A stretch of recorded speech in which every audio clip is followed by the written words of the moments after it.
Hi friends, welcome to my channel Hanuman expressive. ಇವತ್ತಿನ ವಿಡಿಯೋದಲ್ಲಿ ನಾವು ಒಂದು ಒಳ್ಳೆ ಮಾಹಿತಿ ಉಳ್ಳ ವಿಷಯದ ಬಗ್ಗೆ ಮಾತಾಡ್ತೀವಿ. ಯಾವ ವಿಷಯ ಅಂತೀರಾ? ದೇವ್ರ ಮನೆ. ದೇವ್ರ ಮನೆಯಲ್ಲಿ ನಾವು ಪೂಜೆ ಮಾಡ್ತೀವಿ, ವಾರ ಮಾಡ್ತೀವಿ. ಒಬ್ಬರು ಮಂಗಳವಾರ, ಸೋಮವಾರ, ಮಂಗಳವಾರ, ಗುರುವಾರ, ಶುಕ್ರವಾರ, ಶನಿವಾರ, ಈ ರೀತಿ ಅವರವ್ರ ಮನೆ ದೇವರ ವಾರದ ದಿನ ನಾವು ವಾರವನ್ನು ಮಾಡ್ತೀವಿ. ಈ ವಾರ ಮಾಡ್ಬೇಕಾದ್ರೆ ಏನು ಮಾಡ್ತೀವಿ ಅಂದರೆ, ತುಂಬಿದ ಚೊಂಬೆಯಲ್ಲಿ ನೀರಿಡ್ತೀವಿ, ತಾಮ್ರದ ಚೊಂಬೆ. ಅದು ಯಾಕೆ ಇಡಬೇಕು, ಅದರಿಂದ ಏನೇನು ಪ್ರಯೋಜನ ಆಗುತ್ತೆ, ನಾವು ಇಡಲೇಬೇಕು ಅನ್ನೋದು ಯಾಕೆ, ಅದ್ರ ಬಗ್ಗೆ ಇವತ್ತಿನ ವಿಡಿಯೋದಲ್ಲಿ ನೋಡೋಣ ಬನ್ನಿ ಫ್ರೆಂಡ್ಸ್.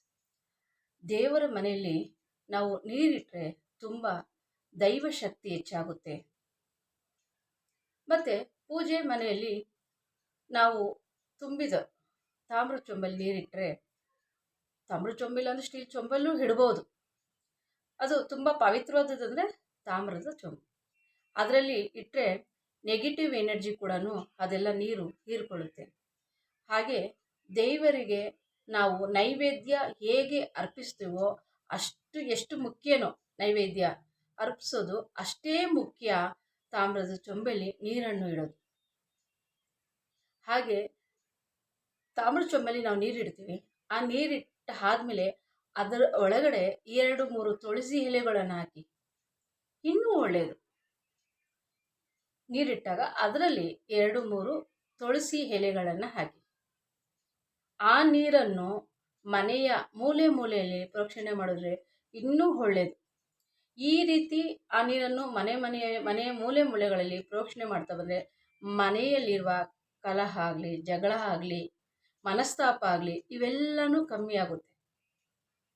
ಹಾಗೆ ನಕಾರಾತ್ಮಕ ಶಕ್ತಿಗಳು ಕೂಡ ಕಮ್ಮಿ ಆಗುತ್ತೆ. ಅಂದರೆ ನೆಗೆಟಿವ್ ಎನರ್ಜಿ ಕೂಡ ಕಮ್ಮಿಯಾಗಿ ಪಾಸಿಟಿವ್ ಎನರ್ಜಿ ಹೆಚ್ಚಾಗುತ್ತೆ. ಹಾಗೆ ನೀರನ್ನು ಎಲ್ಲ ಕಡೆನೂ ಚಿಮುಕಿಸ್ತೀವಿ, ತುಂಬ ಅದು ಒಳ್ಳೆಯದು. ಈ ತಾಮ್ರದ ಚೊಂಬೆಯಲ್ಲಿ ನಾವು ನೀರಿಟ್ಟು ಯಾವ ದಿಕ್ಕಿನಲ್ಲಿ ಇಡಬೇಕು ಅನ್ನೋದಾದರೆ, ಉತ್ತರ ದಿಕ್ಕಿನಲ್ಲಿ ಈಶಾನ್ಯ ಮೂಲೆಯಲ್ಲಿ ಇಡಬೇಕು. ಈಶಾನ್ಯ ಮೂಲೆ ತುಂಬ ಒಳ್ಳೆಯದು, ತುಂಬ ಮುಖ್ಯವಾದ ಒಳ್ಳೆಯದು. ತುಂಬ ಸ್ವಚ್ಛತೆಯಿಂದ ತುಂಬ ಕ್ಲೀನಾಗಿ ಆ ಮೂಲೆಯನ್ನು ಇಟ್ಟಿರ್ಬೇಕು ಯಾವಾಗಲೂ. ಆ ಮೂಲೆಯಲ್ಲಿ ತುಂಬಿದ ಚೊಂಬೆಯಲ್ಲಿ ನೀರಿಟ್ಟರೆ ತುಂಬಾ ಒಳ್ಳೆಯದು. ಹಾಗೆ ಅಡುಗೆ ಮನೆಯಲ್ಲಿ ಕೂಡ ತುಂಬಿದ ಬಿಂದಿಗೆಯಲ್ಲಿ ನೀರಿಟ್ಟರೆ ಈಶಾನ್ಯ ಮೇಲೆ ತುಂಬಾ ಒಳ್ಳೆಯದು. ಅದು ಕೂಡ ಈ ನೀರನ್ನು ಯಾವಾಗ ಚೇಂಜ್ ಮಾಡಬೇಕು ಅಂತ ಅಂದ್ರೂ ಮಂಗಳವಾರ,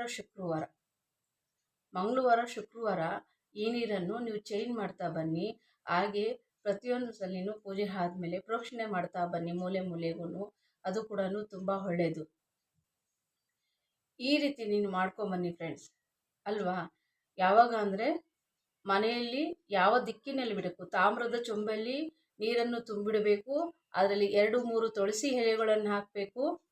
ಹಾಗೆ ಅದು ಉತ್ತರ ದಿಕ್ಕಿನ ಈಶಾನ್ಯ ಮೂಲೆಯಲ್ಲಿ ಇಟ್ಟಿರಬೇಕು.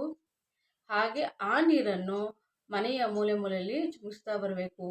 ಇದರಿಂದ ಮನಸ್ತಾಪ, ಕಲಹ, ಜಗಳ ಪ್ರತಿಯೊಂದೂ ಕಮ್ಮಿ ಆಗುತ್ತೆ. ಪಾಸಿಟಿವ್ ಎನರ್ಜಿ ಉದ್ಭವ ಆಗುತ್ತೆ. ಹಾಗೆ ನೆಗೆಟಿವ್ ಎನರ್ಜಿ ಎಲ್ಲನೂ ಆ ನೀರು ಹೀರ್ಕೊಳ್ತಾ ಬರುತ್ತೆ, ಅಲ್ವಾ ಫ್ರೆಂಡ್ಸ್? ಈಗ ದೇವ್ರ ಮನೆಯಲ್ಲಿ ಯಾಕೆ ತುಂಬಿದ ಚೊಂಬೆಯಲ್ಲಿ ನೀರಿಡಬೇಕು ಅನ್ನೋದು ಗೊತ್ತಾಯ್ತಲ್ವ? ಹಾಗೆ ಪೂಜೆ ಮಾಡಬೇಕು. ಇವಾಗ ದೇವ್ರ ಪೂಜೆ ಮನೆಯಲ್ಲಿ ಪೂಜಾ ಸಾಮಗ್ರಿಗಳು ಎಷ್ಟು ಮುಖ್ಯನೋ ಅಷ್ಟೇ ಮುಖ್ಯ ದೇವರ ಮನೆಯಲ್ಲಿ ನಾವು ಇದನ್ನು ಇಡೋದು, ತುಂಬಿದ ಚೊಂಬೆಯಲ್ಲಿ ನೀರು ಇಡೋದು, ಅಲ್ವಾ? ಪ್ರತಿಯೊಬ್ಬರು ಇದನ್ನು ಮಾಡ್ತೀರಲ್ವ ಫ್ರೆಂಡ್ಸ್? ಮಾಡಿ ನೋಡಿ. ಅದ್ರ ಅನುಭವ ಆಗಲಿ, ಅದು ಪ್ರಯೋಜನ ಆಗಲಿ, ನೀವು ಪಡ್ಕೊಳ್ಳಿ ಫ್ರೆಂಡ್ಸ್. ಇದೇ ರೀತಿ ನಾನು ನಿಮಗೆ ಉಪಯೋಗ ಆಗುವಂತಹ ಮಾಹಿತಿಯನ್ನು ನಿಮಗೆ ತಿಳಿಸ್ಕೊಡ್ತಾ ಇರ್ತೀನಿ.